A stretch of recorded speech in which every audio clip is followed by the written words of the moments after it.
The sad split on the very day of our 5th anniversary. My wife sat across from me at a nice dinner and slowly pushed divorce papers toward me. She actually had a soft smile on her face while she did it. She looked me in the eyes and told me that I was a good man, but I would never be enough for the big life she wanted. I did not try to argue with her, and I did not beg her to change her mind. I simply picked up the pen, signed the papers, and walked away. 1 year later, she came to my house and knocked on my front door at 2:17 in the morning. She was crying and looked very lost. But this time, I was finally the one who had a choice to make. Our story, my name is Adam. When Sophia and I first got married, we promised each other that we would face every single problem together as a team. For many years, we did exactly that. I worked very long hours at my job as an engineer to make sure we could pay our bills and have a home. Sophia started her own small business working on the internet. Money was always a bit tight back then, and we almost never got to go on vacations. Even though things were hard, I truly thought we were happy because we had each other. Then things began to change. She stopped sitting down to eat dinner with me and started hiding her phone whenever I was nearby. She began comparing our quiet, simple life to the lives of the people she saw on social media. One night, she told me to look at all the people traveling the world while we were just barely surviving.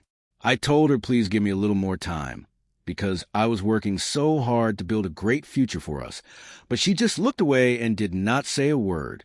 Hashtag the goodbye 3 weeks after that night. She asked me to meet her at our favorite restaurant. I felt hopeful and thought she wanted to fix our marriage. Instead, she put those papers on the table.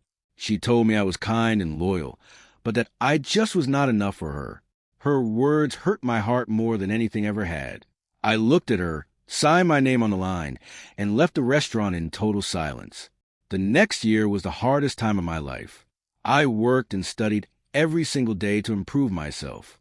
Eventually, I was given a better job, leading a big project that traveled to different countries.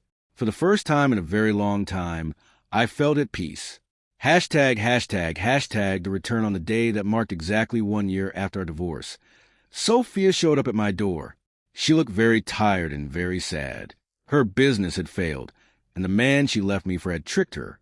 He had convinced her to put all her money into his company, and then he disappeared with every penny she had. She had lost almost everything she owned. She told me she had been chasing a life full of expensive things and forgot about the person who truly loved her. I invited her in for a cup of coffee. We sat and talked for a whole hour. Then she asked if I thought we could start over. I smiled and told her that I had forgiven her a long time ago. She looked very hopeful for a second. Then I added that forgiveness does not always mean giving someone a second chance. I walked her to the door. She whispered that she finally understood what the word enough really meant. I wished her the very best and went back to my life. The people who truly value you do not wait until you have become successful. They value you while you are still becoming the person you are meant to be.